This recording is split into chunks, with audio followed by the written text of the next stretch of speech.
O vídeo já vai começar, mas antes, não se esqueça de curtir, comentar, compartilhar, se inscrever e ativar o sininho. A IPF agradece.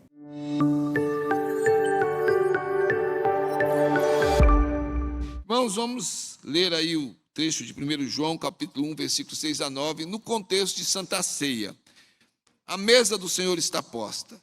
E sempre nesse contexto da ceia, nós pensamos a respeito da ressonância da Santa Ceia nas nossas vidas. Eu agradeço a Deus pela vida do pastor Tibério, que está conosco, daqui a pouco vai conduzir um momento de comunhão da administração da ceia do Senhor. Mas quero aqui compartilhar com os irmãos sobre a comunhão dos perdoados, olhando aí para esse texto, 1 João 1, 6 a 9. Se dissermos que mantemos comunhão com Ele e andarmos nas trevas, mentimos e não praticamos a verdade. Se, porém, andarmos na luz, como Ele está na luz, mantemos comunhão uns com os outros e o sangue de Jesus, seu Filho, nos purifica de todo pecado. Se dissermos que não temos pecado nenhum, a nós mesmos nos enganamos e a verdade não está em nós. Se confessarmos os nossos pecados, Ele é fiel e justo para nos perdoar os pecados e nos purificar de toda injustiça. Deus amado, estamos no contexto da celebração da mesa do Senhor. Nós somos pecadores, mas nos achegamos, Senhor, a esta ceia, crendo realmente que o Senhor Jesus, teu Filho, nosso Salvador, alcançou para nós o perdão, restaurou a nossa comunhão com o Senhor, nos tornando filhos e filhas, a grande família da fé. Então, nesse contexto de mesa posta, nesse ambiente de comunhão, nós queremos pedir que o Senhor alimente as nossas mentes e os nossos corações com a Tua palavra. Ó Deus, obrigado pela palavra que o Senhor nos dá, que o Senhor sustenta entre nós. Obrigado, Senhor, por este outro meio de graça que é a Santa Ceia. O Senhor nos alimenta espiritualmente com a presença do Teu Filho e nos faz lembrar que Ele está conosco o tempo todo. Queremos colocar as nossas vidas diante de Ti ao meditarmos na Tua palavra, em nome de Jesus. Amém.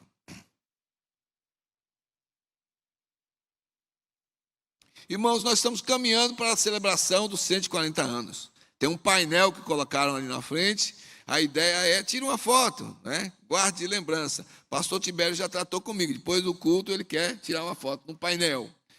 É a celebração dos 140 anos. Irmãos, é da nossa casa, é da nossa família. É uma alegria muito grande. Mas a intenção dessa palavra de efeito que nós temos usado aqui, não é? Desse moto que nós temos usado aqui, de geração em geração, somos todos IPF. A intenção é que realmente a gente possa entender que nós fazemos parte da igreja do Senhor Jesus, que aqui em Fortaleza se reúne como IPF, como Igreja Presbiteriana de Fortaleza. Ontem eu cometi uma gafe. Estavam aqui jovens e adolescentes também de outras igrejas aí nos visitando, mas nós quisemos num determinado momento bater uma foto de todos que estavam aqui, todos os jovens. E aí então arrumaram aqui na frente e tal, e bateram uma foto.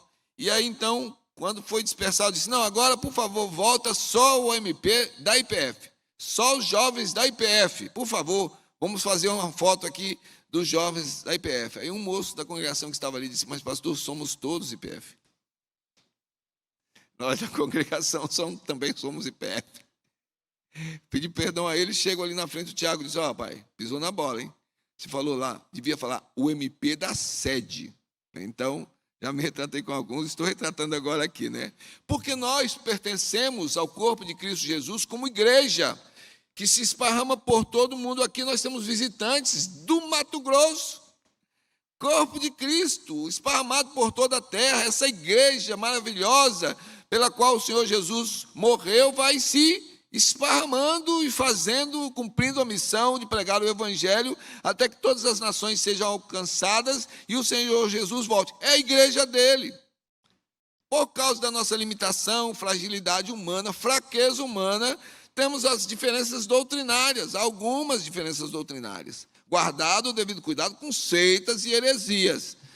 Mas é o povo de Deus que tem algumas formas de interpretar diferente alguns pontos, mas que tem um alvo: pregar Jesus como Salvador, crendo que Ele é o cabeça da igreja. Então, nós pertencemos a esta igreja. E um dos objetivos, ao colocarmos aí de geração em geração, somos todos IPF, não é somente para repetir nos momentos aqui do culto, é para nós encarnarmos isso, internalizarmos isso realmente. Cada um de nós entendendo isso e vivendo isso. Se os pais entenderem isso, vão envolver os filhos, e os filhos vão crescer amando a igreja.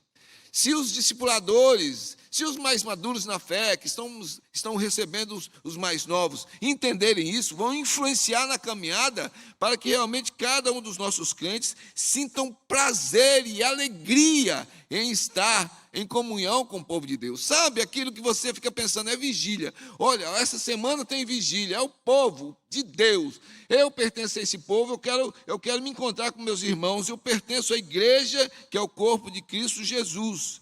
Isso diz respeito a mim. Pode ser que haja uma programação, por exemplo, sexta e sábado e domingo será o acampamento de casais. Eu me perco um pouquinho, primeiro é segundo. Estamos contando segundo, né? O segundo. Os casais se inscreveram, alguns vão colaborar, alguns jovens, para a nossa alegria, mas nem todos vão. Os trabalhos na igreja não serão interrompidos, continuarão. Mas aqui nós devemos ter um povo orando pelo trabalho do Ministério de Família. Nossa igreja, é o nosso trabalho. Nós estamos andando juntos. Talvez você olhe para a programação e veja aqui determinada programação de um ministério que não é particularmente o seu ministério.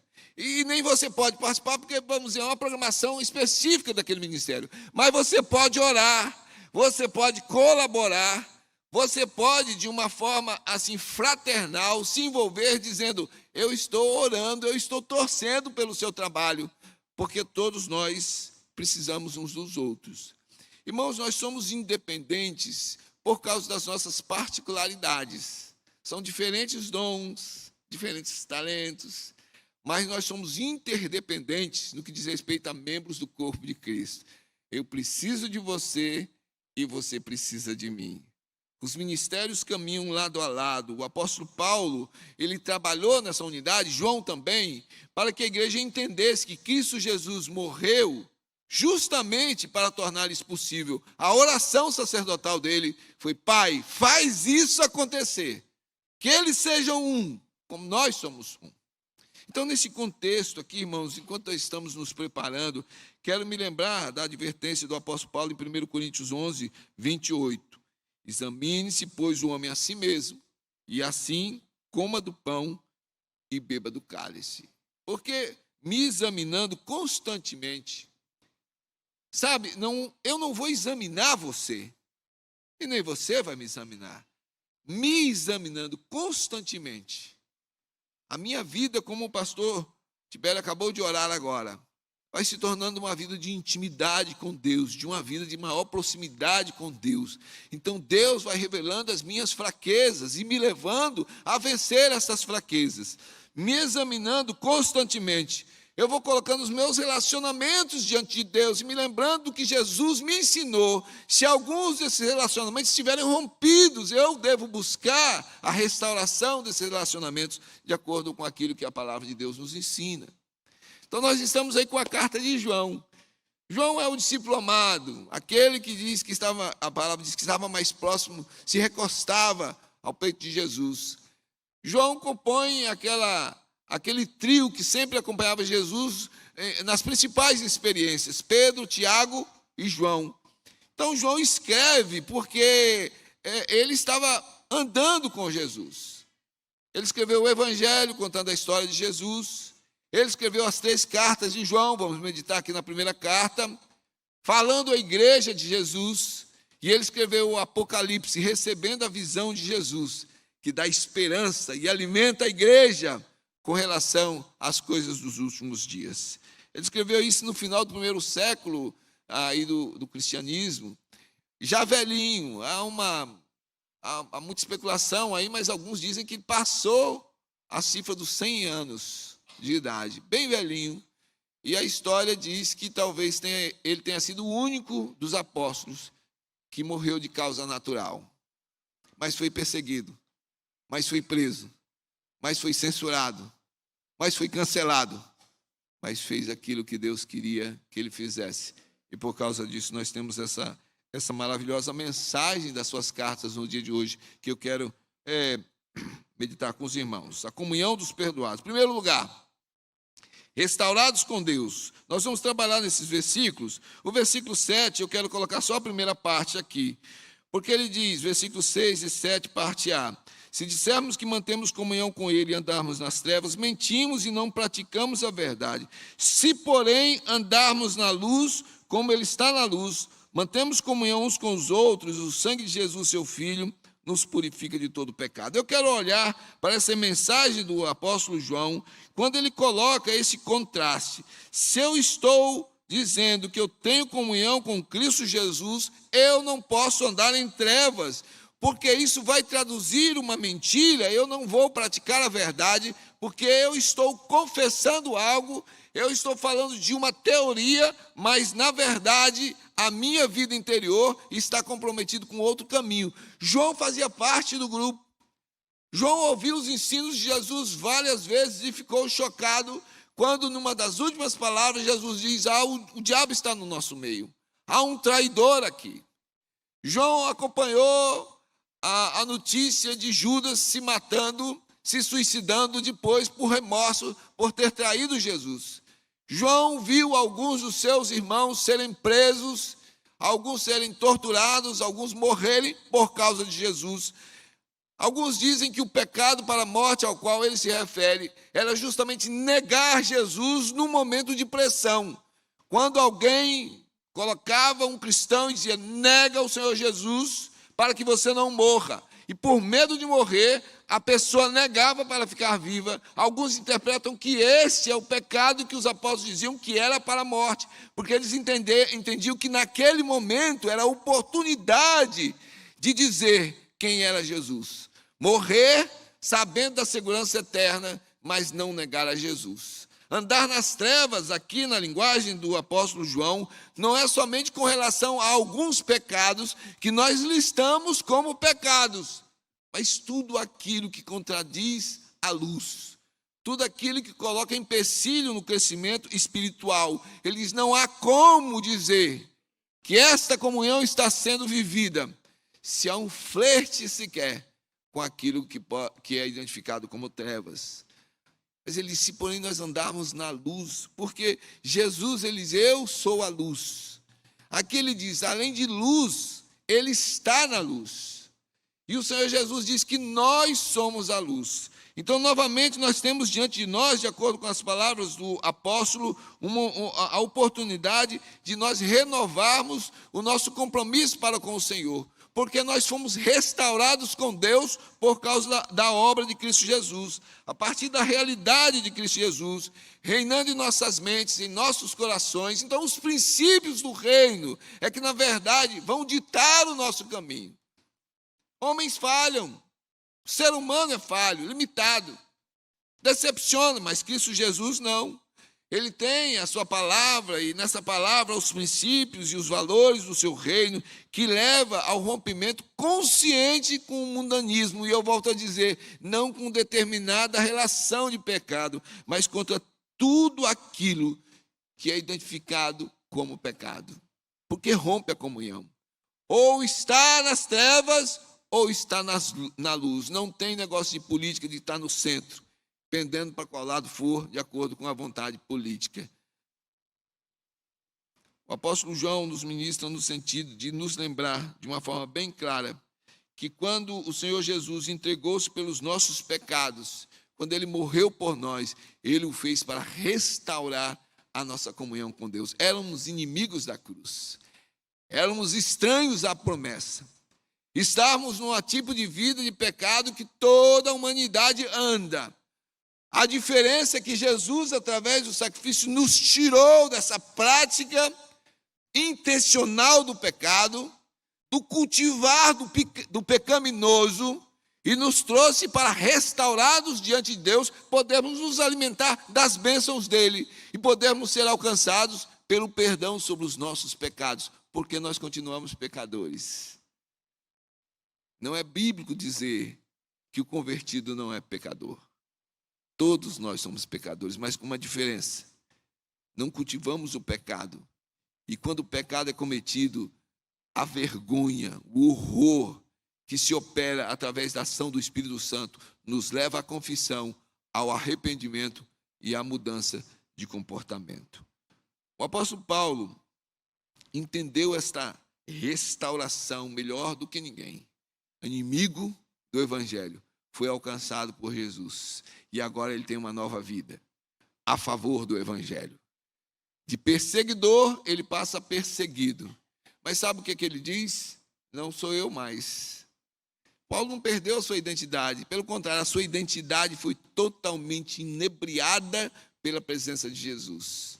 Quem é que não conhece, não se lembra desse texto de Gálatas, capítulo 2, versículo 20, quando ele diz: já estou crucificado com Cristo, e vivo não mais eu, mas Cristo vive em mim, e a vida que agora vivo na carne, vivo-a na fé no Filho de Deus, o qual me amou e se entregou a si mesmo por mim.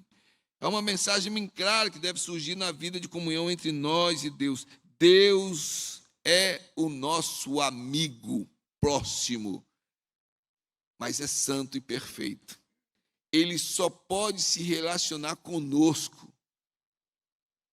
Ele só pode nos levar a uma vida de comunhão com Ele por causa de Cristo Jesus. Não há evangelho sem Cristo, não há evangelho sem cruz, e por isso não há evangelho sem mudança de vida, sem transformação, sem produção de frutos dignos de arrependimento, que é a nossa caminhada depois da operação e da ação do Espírito Santo em nossas vidas. 1 Timóteo, capítulo 2, versículos 5 e 6. A palavra de Deus diz: porquanto há um só Deus e um só mediador entre Deus e os homens, Cristo Jesus, homem, o qual a si mesmo se deu em resgate por todos, testemunho que se deve prestar em tempos oportunos. Jesus Cristo confessado como Salvador é o único caminho que restaura a sua comunhão com Deus. Você é chamado pelo Espírito Santo a confessar Jesus como Salvador. E nós temos feito esse convite reiteradamente aqui do púlpito. Se você ainda não tem certeza da entrega da sua vida, nos procure. Vamos para a palavra. Vamos orar por sua vida, para que você tenha Jesus no seu coração como seu Salvador pessoal, para ter a sua vida restaurada com Deus, para que você possa viver uma vida de comunhão frutífera. A comunhão dos perdoados, ela é real, porque o Senhor Jesus nos restaurou com Deus. Segundo lugar, a comunhão dos restaurados, porque nós somos restaurados uns com os outros. Veja aí agora o 1 João, o versículo 7, mas só a parte B do versículo 7. Quando ele diz que nós mantemos comunhão uns com os outros, veja o versículo 8, ele diz: se dissermos que não temos pecado nenhum, a nós mesmos nos enganamos e a verdade não está em nós. A palavra de Deus nos ensina que nós continuamos pecadores, a gente sabe disso, a gente tem estudado sobre isso, mas a diferença é de que quem vive na comunhão com Deus se torna uma nova criatura que tem uma visão de misericórdia e de compaixão. Sabe por quê? Deus alcançou com perdão. Deus restaurou a comunhão através do sacrifício do Filho. E então nós mantemos essa comunhão uns com os outros por causa dessa comunhão com Deus. E aí nós passamos até a visão de misericórdia, a mesma que Deus tem para conosco, nós temos para com os nossos irmãos, compaixão, misericórdia, justamente porque nós sabemos que somos alvos do perdão divino, então o nosso próximo também é. O Cristo que morreu pelos meus pecados, morreu pelos seus pecados. E aí então o apóstolo João está dizendo, então restaurada a comunhão com Deus, agora é possível que nós mantenhamos essa comunhão entre nós. Veja Gálatas capítulo 6, versículos 1 a 3. Irmãos, se alguém for surpreendido em alguma falta, vós que sois espirituais, corrigiu com espírito de brandura, e guarda-te para que não sejas também tentado. Levai as cargas uns dos outros, e assim cumprireis a lei de Cristo. Porque se alguém julga ser alguma coisa, não sendo nada, a si mesmo se engana. O que nós temos na palavra de Deus é a ação esclarecedora do Espírito Santo, que vem nos converter uns aos outros. O Espírito Santo nos leva pelo caminho, pelo processo da palavra de Deus, que nos encontramos com Jesus. Então nós somos convertidos pela ação de Deus a Cristo Jesus. Mas o Espírito Santo trabalha o tempo todo na vida da igreja para que possamos nos converter uns aos outros, mantermos comunhão uns com os outros. Irmãos, não é a amizade, não. A amizade o mundo tem. E de vez em quando alguém diz assim, tem amizade mais sincera lá fora do que aqui dentro. Irmãos, que pesado dizer isso da igreja. Porque as amizades na igreja são forjadas no sangue de Cristo Jesus. Ela tem verdade, ela tem sinceridade, ela tem justiça, ela tem o carregar as cargas uns dos outros. Quando nós olhamos para essa manutenção da comunhão, nós entendemos que isso é consequência abençoadora do perdão que Deus nos oferece através do corpo e do sangue de Jesus. Vamos participar da ceia agora e vamos fazer lembrando disso. Mas nós não podemos dizer, em momento algum, que nós não somos pecadores. A palavra do Senhor é bem clara quando o apóstolo João escreve dizendo assim, se dissermos que não temos pecado nenhum, a nós mesmos nos enganamos e a verdade não está em nós. Nós temos um Deus verdadeiro, um Pai sincero. Estou com um netinho novo, estou de olho na criação aí, do meu genro e da minha filha. Estão repetindo aquilo que receberam em casa. Não tem esse negócio de não vai lá porque tem um bicho-papão, não vai lá que tem um buracão, não vai lá que tem uma coisa, o velho do saco, né, que vai te... Não tem isso. Não vai lá porque não é para ir lá, é perigoso. E se desobedecer, peia. Embora o pessoal de fora diga que não, a Bíblia diz que a vara afasta a estutícia do coração da criança. A igreja usa a disciplina para afastar o pecado da vida dos seus crentes. Porque nós não podemos dizer, nenhum de nós, que não somos pecadores. Não existe na igreja do Senhor Jesus uma casta superior de supercrentes que não pecam ou se acham mais santos do que os outros, e uma casta inferior que é considerada assim porque são mais fracos. Não. Todos nós estávamos encerrados debaixo da linha do pecado. Salvos por Cristo Jesus, restaurados por Deus, estamos igualmente encerrados debaixo da linha da graça. E aí diz o apóstolo, nós mantemos comunhão, sabendo que nós somos pecadores, e nós somos chamados então a lutarmos por esta comunhão que nos leva a uma vida de santidade, nos ajudando uns aos outros. É aí que vem o conselho mútuo, é aí que vem a oração de intercessão, os discipuladores. O mais maduro na fé é conduzido o mais fraco na fé. O mundo faz o seu jogo desleal, tentando levar para o caminho do desvio e do pecado. Aqueles que têm um compromisso com a palavra estão caminhando com os mais fracos, trazendo-os novamente para esta vida de comunhão, porque nós somos todos pecadores e precisamos da graça do Senhor. O apóstolo João escreve lá no capítulo 4, versículos 20 e 21, que se alguém diz eu amo a Deus e odeia seu irmão, é mentiroso. Pois quem não ama seu irmão, o qual viu, não pode amar a Deus a quem não viu.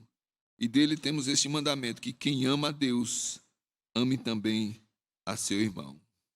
A celebração da comunhão dos perdoados é que eles são restaurados com Deus e eles também são restaurados uns com os outros. Dizer que eu amo a Deus tem a confissão atrelada de que eu amo os meus irmãos. Se eu não entendo isso e tento viver à margem dessa verdade, eu vou me lembrar que o apóstolo João diz, olha, aquele que diz que está em comunhão com o Senhor, mas se pelo menos flerta com o pecado, está se enganando a si mesmo. Nós somos restaurados por Cristo Jesus, na comunhão com Deus. Nós somos restaurados na comunhão uns com os outros. Finalmente, aí, vamos completar a parte C do versículo 7 e o versículo 9. Nós somos restaurados do pecado. Eu poderia ter colocado aí, nós somos restaurados finalmente do pecado. Ele diz na parte C do versículo 7, o sangue de Jesus, seu Filho, nos purifica de todo pecado. Se confessarmos os nossos pecados, ele é fiel e justo para nos perdoar os pecados e nos purificar de toda a injustiça. A fonte do perdão é o sangue de Cristo Jesus. E esta palavra é uma palavra de totalidade. O sangue de Jesus nos purifica de todo o pecado. a não ser a exceção da blasfêmia contra o Espírito Santo, qualquer pecado, qualquer pecador é alcançado pela graça perdoadora de Cristo Jesus. E essa graça perdoadora e esse perdão nos leva realmente a confessarmos os nossos pecados ao Senhor, baseado na fidelidade e na justiça dele. E a palavra diz que ele nos perdoa os pecados. E aí novamente usa a expressão totalitária, e nos purifica de toda injustiça. O trabalho de Jesus foi um trabalho muito grande, fenomenal. Quem leu aí o capítulo 22 de Salmo agora, viu ali que Jesus está profeticamente sendo colocado por Davi, e ele se esvazia diante de Deus. Nós nos lembramos do clamor do Senhor Jesus: Pai, por que me abandonou? Pai, eu entrego o meu espírito, está consumado. A grande obra, a guerra travada na cruz, foi uma guerra contra o inferno, contra as trevas. Ele enfrentou aquele que trouxe a divisão, porque o inimigo semeou a divisão desde Adão e Eva e polarizou os relacionamentos. Isso é pecado. O pecado nos separa de Deus, o pecado nos separa um dos outros. Todos nós somos pecadores. Olhe para si. Examine-se a si mesmo, como diz a palavra. Você é pecador. Olhe para mim. Eu sou um pecador. Do seu lado direito, do seu lado esquerdo, atrás, na frente, tem pecador. Nós somos pecadores. Agora olhe para cima, para o Senhor Deus. De lá vem graça, vem perdão, vem misericórdia. Nos inunda de tal forma que os membros do corpo de Cristo sabem realmente que são limitados e frágeis, mas quem o Senhor Jesus redimiu e perdoou, consegue ver o Senhor Jesus dentro do seu coração, tem um olhar de vitória sobre o pecado. Quando é que um crente deve confessar o seu pecado? Vou dar um segundo para você pensar. Quando é que o crente deve confessar um pecado? Imediatamente, irmão. Diante da consciência do pecado, se ela não estiver cautelizada. Porque essa é a mente humana, ela se cauteliza e ela passa a viver uma vida assim de esquizofrenia espiritual.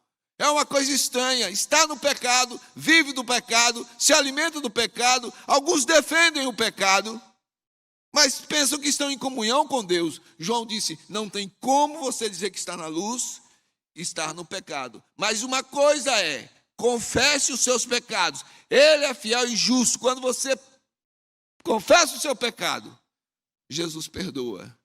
Traz uma nova vida, uma nova canção. Coloque em seus lábios a disposição de testemunhar aquilo que o Senhor fez. Sabe por quê? Uma grande mancha saiu da sua vida por causa do trabalho de Cristo Jesus. Essa luta é antiga, irmãos. Olha o que o profeta diz em Isaías 59:2. Mas as vossas iniquidades fazem separação entre vós e o vosso Deus, e os vossos pecados encobrem o seu rosto de vós, para que vos não ouça. Não tem como desfrutarmos da comunhão com Deus estando em pecado. Em nome de Jesus, vamos entender isso. Não tem como. Pedro vai dizer que até mesmo a oração do casal é impedida se no relacionamento conjugal não tiver a vivência comum da graça do Senhor Jesus. As orações, diz Pedro, não sobem. Não há como alcançar uma vida de estabilidade espiritual no sentido de que eu estou em paz, eu estou em comunhão com Deus, se eu não romper com o pecado. Então nós somos restaurados do pecado. O Senhor Jesus nos dá esta certeza. Ele olha para nós constantemente, diante da confissão, e diz o que disse para aquela mulher adúltera: vai e não peques mais. Ele está dizendo: filho, você foi alcançado pelo perdão. Siga a sua vida espiritual. Cresça na santificação, para que você vença o pecado. Em 1 Coríntios capítulo 11, versículos 29 e 30, o apóstolo Paulo escreveu: porque quem come e bebe, no contexto da ceia, né? Porque quem come e bebe para a sua própria condenação, se não discernir o corpo do Senhor. Por causa disso há entre vós muitos fracos e enfermos, e muitos que dormem. Porque o pecado significa separação, falta de comunhão. Ele não pode ser sustentado no ambiente de comunhão. E o pecado adoece. Irmãos, o pecado adoece fisicamente. Nós somatizamos. Algumas coisas estão em nós, na nossa saúde, como resultado de pecado. Presta atenção, não todo. Nem tudo. Mas o que a palavra de Deus é que se a gente não tiver, nos diz aqui, se não tivermos discernimento, nós podemos adoecer. Finalizando, para a gente ir para a ceia. Jesus é a palavra que se fez carne e veio para nos resgatar. Como é que eu posso aplicar isso nas nossas vidas aqui? Desfrute da comunhão entre os perdoados. Olhe, você é um pecador. Do seu lado, direito, esquerdo, na frente, atrás, pecadores. Você convive na sua casa com pecadores. Você pega a condução, tem pecadores lá dentro. Mas aplique isso na sua vida. Em primeiro lugar, restaurado com Deus, busque crescer na santificação. Nós desfrutamos da comunhão entre os perdoados. E esse é o desafio para você, restaurado com Deus. Em primeiro lugar, busque crescer na santificação. Tem aí, menina? Pode projetar, por favor? 1 Coríntios capítulo 6, versículo 11. Diz assim: tais foste alguns de vós, mas vós vos lavastes, mas fostes santificados, mas fostes justificados em o nome do Senhor Jesus Cristo e no Espírito do nosso Deus. Porque Ele restaurou você com Deus. Você é chamado para crescer na sua santificação. A santidade é dele. E a santificação vem dele, invade a nossa vida. Da santidade de Deus é que vem a santificação para as nossas vidas. Segundo lugar, desfrute da comunhão com Deus entre os perdoados, porque restaurado com os irmãos, invista na comunhão e na unidade. Restaurado com Deus, cresça na sua vida de santificação. Restaurado com os irmãos, invista na sua vida de comunhão e unidade com o corpo de Cristo Jesus. Irmãos, e é difícil. É difícil porque nós somos fracos e nós pecamos e nós pisamos na bola e muitas vezes nós ofendemos, nós nos distanciamos. O que a palavra de Deus diz é: lute pela comunhão e unidade da igreja. O Senhor Jesus veio, restaurou a nossa comunhão, agora mantenha a comunhão. Eu estou usando a versão atualizada, mas o verbo aí que foi traduzido exatamente nessa, é ter, mas mantendo, não é ter só o que vai acabar, mantenha. Em Colossenses capítulo 3, versículos 13 e 14, nós temos essa palavra: suportai-vos uns aos outros, perdoai-vos mutuamente, caso alguém tenha motivo de queixa contra outrem. Assim como o Senhor vos perdoou, assim também perdoai vós. Acima de tudo isto, porém, esteja o amor, que é o vínculo da perfeição. Restaurado com Deus, lute para crescer na sua santificação. Restaurado com seus irmãos, lute para manter o vínculo da paz. Tudo aquilo que ameaçar a comunhão, a unidade, deve operar no seu coração a reação de buscar a paz. Seja para tratar de problemas seus ou de problemas de outros, nós somos chamados para a pacificação e para a vida de comunhão. Terceiro e último lugar, restaurados aí com Deus, restaurados uns com os outros, então nós somos restaurados do pecado. Não carregue mais peso na consciência. Se você confessou o seu pecado, se você se arrependeu genuinamente, os frutos dignos do arrependimento vão aparecer. Então você não deve arrastar pecado por aí. Ele já foi perdoado, ele foi jogado nas profundezas do mar. Há uma nova vida para aquele que foi perdoado, porque ele caminha agora numa vida de comunhão com Deus, de comunhão com os irmãos. Nada mais pode impedir a sua caminhada, porque ele tem o carimbo, o selo do sangue de Cristo Jesus, perdoando o seu pecado. Em João capítulo 8, versículos 10 e 11, a palavra de Deus diz que, erguendo-se Jesus e não vendo a ninguém mais além da mulher, perguntou-lhe: mulher, onde estão aqueles teus acusadores? Ninguém te condenou? Respondeu ela: ninguém, Senhor. Então lhe disse Jesus: nem eu tampouco te condeno. Vai e não peques mais. Se os seus pecados foram perdoados, porque você os confessou genuinamente, não carregue mais culpa.